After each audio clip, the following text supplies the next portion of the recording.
Hola chicos, ¿cómo están? Hoy vamos a ver materia y materiales, ¿sí? ¿Qué es la materia? Es todo lo que ocupa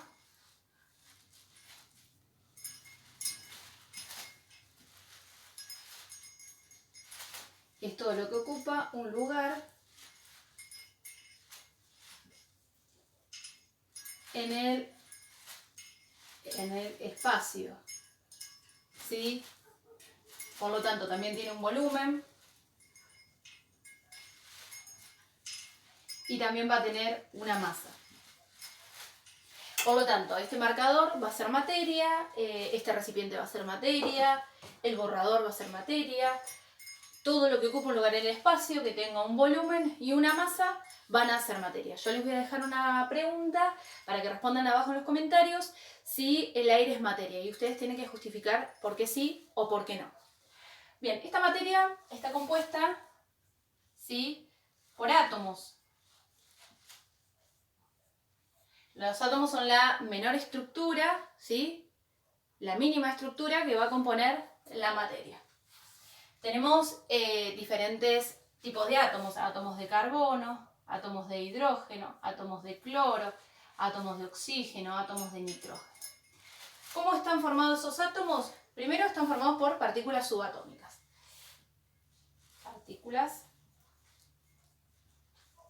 Partículas subatómicas. Que en los niveles de organización, sí, que tiene la materia, el primer nivel, el más pequeño de todos, son las partículas subatómicas, ¿sí? Estas partículas subatómicas son los protones, los neutrones y los electrones. Los protones tienen carga positiva, los neutrones no tienen carga, por lo tanto es cero, y los electrones tienen carga negativa. ¿Cómo se encuentran distribuidos en el átomo? Bueno, el átomo tiene un núcleo, que en su interior va a tener protones con carga positiva y neutrones, ¿sí?, que no tienen carga. Y alrededor de este núcleo se van a encontrar los orbitales, ¿sí?, donde vamos a tener distintos electrones girando alrededor del núcleo, desplazándose en esos orbitales, los electrones. Estos se denominan orbitales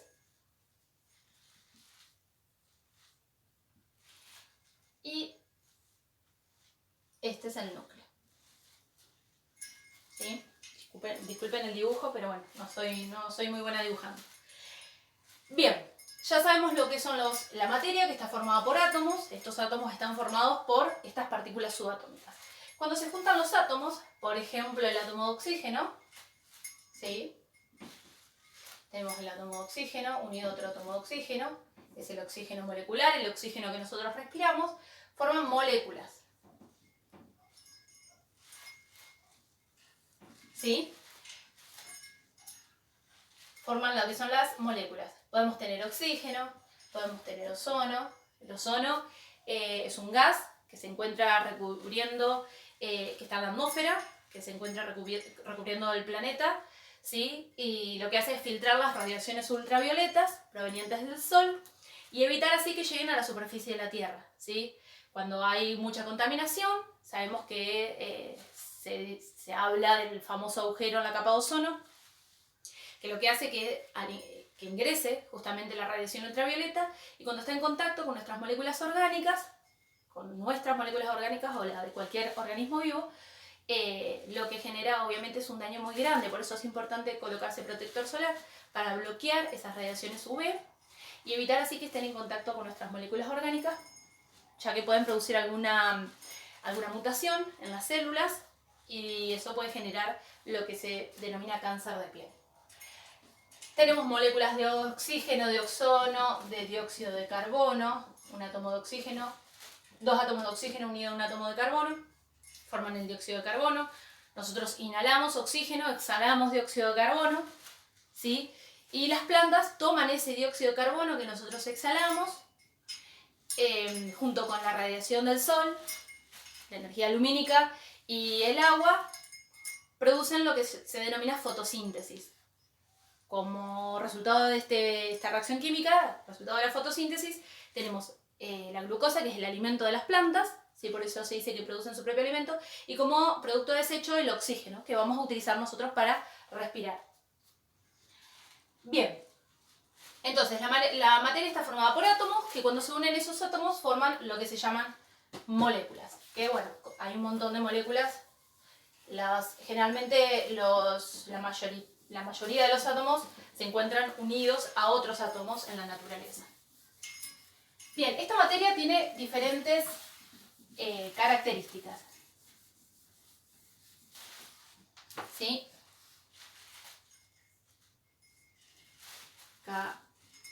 Características. Las que más vamos a utilizar este año, ¿sí? Van a ser el volumen, ¿sí? Que es el espacio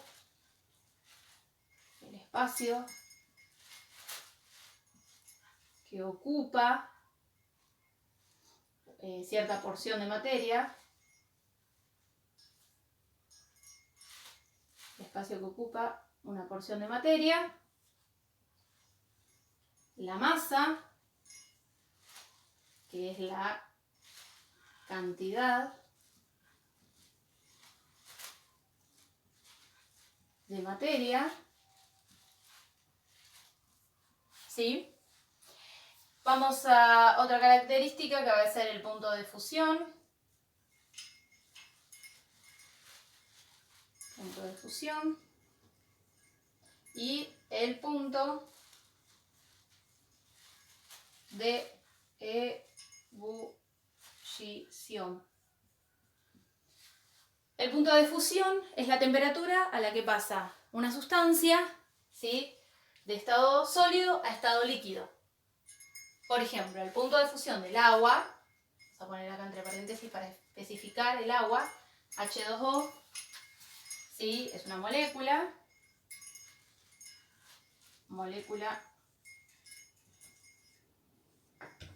de agua, y tenemos que un átomo de oxígeno está unido a 2 átomos de hidrógeno, ¿sí? Eso significa. El punto de fusión del agua es de 0 grados centígrados. ¿Por qué hago esta aclaración del agua? Porque no es lo mismo el punto de fusión del agua que el punto de fusión del alcohol, que el punto de fusión del aceite. Son diferentes. Punto de ebullición del agua, que es el que más vamos a utilizar, es 100 grados centígrados. ¿Qué quiere decir punto de ebullición? Es la temperatura a la cual una sustancia va a pasar del estado líquido al estado gaseoso. ¿Sí? Si nosotros ponemos agua en una olla y le medimos la temperatura, cuando el termómetro, obviamente que estos son termómetros de laboratorio, no los termómetros comunes que tenemos para medirnos la fiebre, ¿sí? Si tenemos un termómetro de laboratorio y le tomamos la temperatura al agua, cuando el agua se encuentra a los 100 grados centígrados, va a pasar del estado líquido al estado gaseoso. Eso significa lo mismo para el punto de fusión. Cuando tomemos la temperatura del agua y esté a 0 grados centígrados, ese va a ser el punto de fusión, ¿sí? Ahí va a pasar el agua de estado sólido a estado líquido, ¿sí? De 0 grados para abajo, menos 1, menos 2, menos 3, el agua se va a encontrar en estado sólido, va a estar solidificada, ¿sí? Como un cubito de hielo. Bien, ahí tenemos, digamos, las distintas características de lo que vamos a utilizar este año referidas a la materia. Lo que vamos a ver ahora son las propiedades que tiene esta materia, que son 2, que vamos a utilizar un montón. ¿Sí? Tenemos distintas propiedades. Bien, estas propiedades se dividen en intensivas,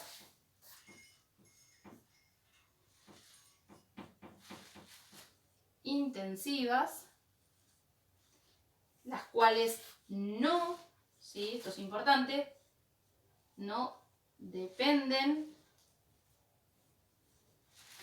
de la cantidad de materia,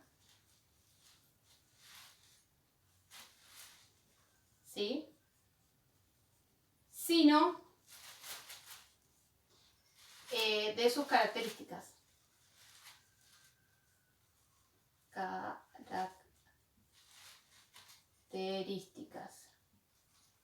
Bien, características.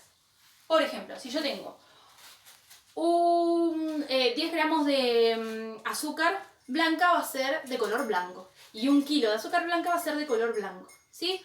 O sea, una propiedad intensiva sería el color. ¿Sí? Otra propiedad intensiva puede ser el olor. Si yo comparo un limón, tiene olor a limón. 10 limones van a tener olor a limón. No van a cambiar por la cantidad, sino que siempre, recuerden, no depende de la cantidad de materia que yo tenga, sino que va a depender de la característica de la materia, ¿sí? De la que yo esté hablando. Por lo tanto, puedo decir que la textura también. Y estas serían todas parte de las propiedades organolépticas. ¿Sí? Gusto, tacto, olor, ¿sí? Son propiedades organolépticas. Otras propiedades intensivas que vamos a utilizar mucho, como dije, hoy son el punto de fusión, punto de ebullición,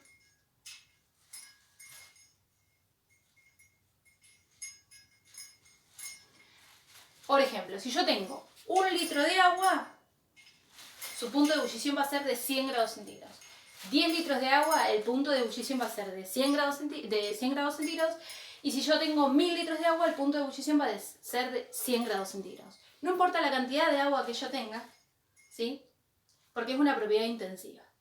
Ahora va a haber diferencias si yo digo el punto de ebullición del alcohol, que es diferente al del agua. ¿Por qué? Porque estoy hablando de materias diferentes, materias con distintas características. Entonces, el punto de ebullición de 10 litros de alcohol va a ser el mismo para 10 litros, para 20 litros, para 100 litros, para 1000 litros. ¿Se entiende? Son propiedades intensivas. Después tenemos las propiedades extensivas, que estos van a ser por lo contrario a las intensivas, extensivas. Estos sí van a depender, ¿sí? Sí dependen de la cantidad de materia que yo tenga. Sí van a depender de la cantidad. Por ejemplo, vamos a tener el volumen,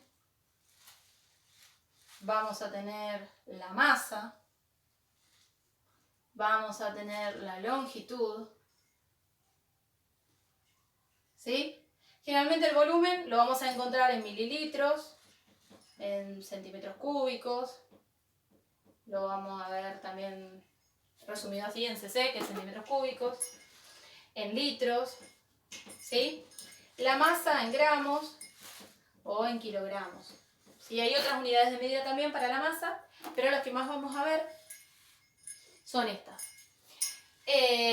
Bueno, longitud obviamente, centímetro, metro, kilómetro. Bien. Por ejemplo, si yo voy a comprar una gaseosa, voy a encontrar las de medio litro, o sea, son medio litro o 500 centímetros cúbicos, ¿sí? O puedo comprar una gaseosa 1 litro 25. Lo que me marca el litro es la graduación, ¿sí? La medida, la unidad de medida, ¿sí? Bien, y la cantidad que voy a tener de esa materia en el recipiente. Bien. Propiedades, entonces quedamos intensivas y extensivas. Unas que no dependen de la cantidad de materia, que son las intensivas, y las otras, las extensivas, las que sí dependen de la cantidad de materia. Bien, vamos a ver un poco la clasificación de la materia. Clasificación de materia o materiales, ¿sí? Es lo mismo. Bien, por ejemplo, vamos a poner acá materiales. ¿Cómo se clasifican? Se clasifican según criterios. Estos criterios lo que van a hacer son, vamos a poner acá, son características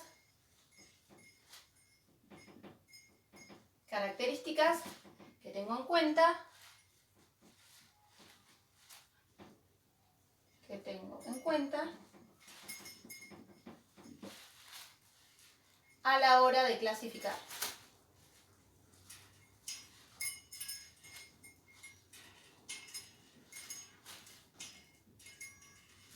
A la hora de clasificar. Por ejemplo, si yo quiero clasificar las remeras de acuerdo al largo de las mangas. Bueno, el criterio sería el largo de las mangas y voy a clasificarlas en manga corta o manga larga, ¿sí? En mi ropero, supónganse. Eso sería un criterio de clasificación. Para los materiales vamos a ver un criterio, dos criterios vamos a ver. Primero es el origen, ¿sí? Se pueden clasificar según el origen. Este origen puede ser natural,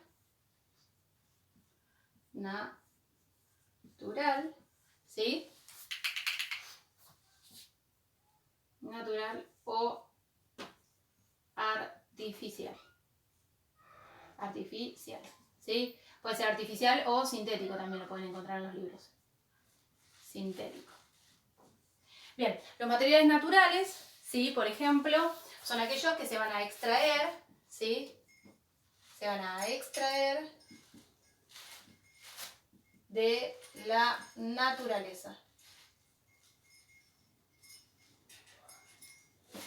Un ejemplo de materiales naturales pueden ser frutas o verduras. Verduras, algodón. Puede ser, por ejemplo, los metales, ¿sí? Que se encuentran en la naturaleza. Ahora, los artificiales son aquellos que van a utilizar para generar un el producto, van a utilizar, se utilizan materias primas para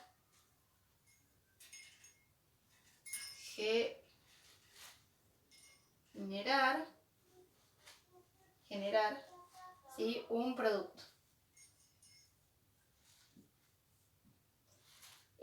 A través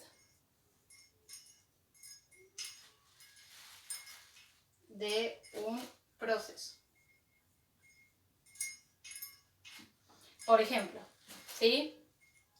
Un ejemplo de materiales sintéticos, podemos mencionar el cartón. ¿Sí? Yo no extraigo de la naturaleza el cartón, extraigo de los árboles la celulosa para hacer papel, para hacer cartón. Puedo llegar a fabricar un mueble, pero tiene un procesado, no es que puedo sacar de la naturaleza así como está el cartón. El cartón, por ejemplo, un plástico, específicamente el PVC, por ejemplo, ¿sí? Que es polivinilocloruro o polivinilcloruro, utiliza, ¿sí? Como materia prima el agua de mar. ¿Sí? El agua de mar, como todos saben, tiene grandes concentraciones de sal. ¿Sí? Y la sal está formada por esta molécula que se llama cloruro de sodio. ¿Sí? NaCl, cloruro de sodio. Lo encontramos en la sal de mesa también, a esa molécula que forma la sal. Bueno, a partir del cloruro de sodio lo que se hace es se separa el cloruro del sodio por un proceso en la industria química y se forma el PVC, el plástico, con otras sustancias más. ¿Sí? Pero fíjense, la materia prima, ¿sí? O sea, el material natural sería el agua de mar para formar el material artificial o sintético, que es el plástico PVC en este caso, específicamente el PVC. ¿Sí? Que utiliza el cloro con otras sustancias. ¿Sí? Eso sería un método de clasificación de materiales según el criterio de origen, natural o artificial. Vamos a ver otro criterio, ¿sí? Por ejemplo, el criterio, vamos a poner el tiempo en degradarse. Sería otro criterio. Tiempo tiempo en degradarse. Y de ahí vamos a tener dos tipos. Los que se degradan rápido, que van a ser los biodegradables. Biodegradables.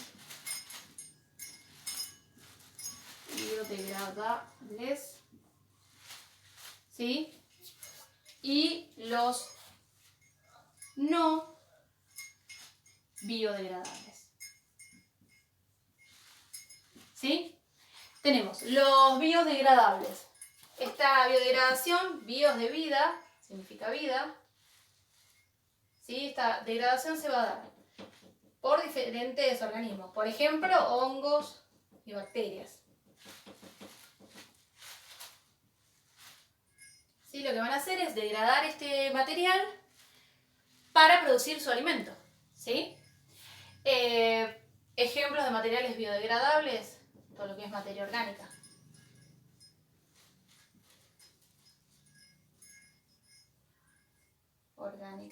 Como por ejemplo, cáscaras de fruta y verdura. Cáscaras de fruta y verdura. ¿Sí? Ese es un ejemplo de biodegradable. Que yo acá abajo les voy a dejar, ¿sí? Un link para hacer compost en sus casas.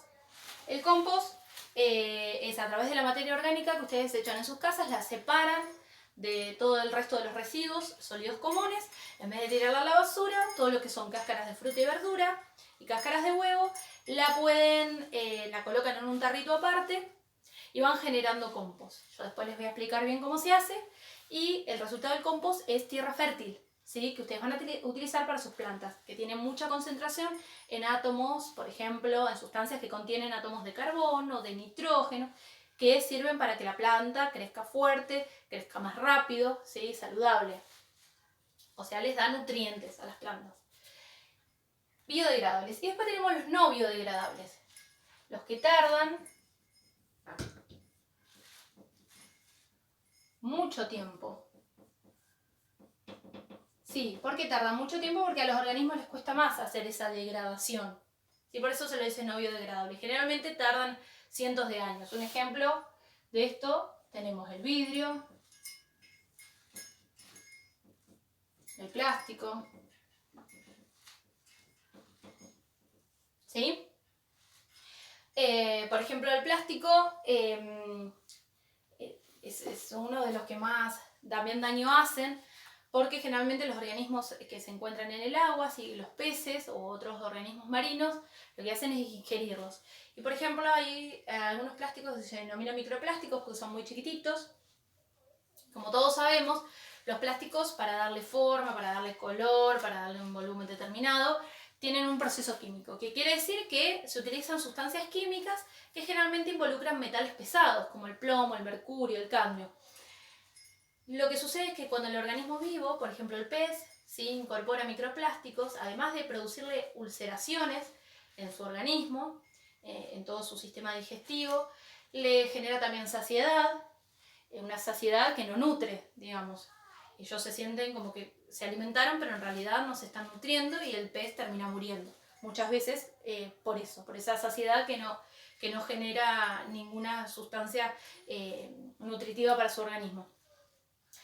Y también lo que genera es que estos plásticos, con los ácidos que se encuentran dentro del sistema digestivo del pez, comiencen a degradar, ¿sí?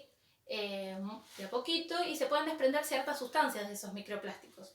Sustancias que contienen metales pesados, como por ejemplo mercurio.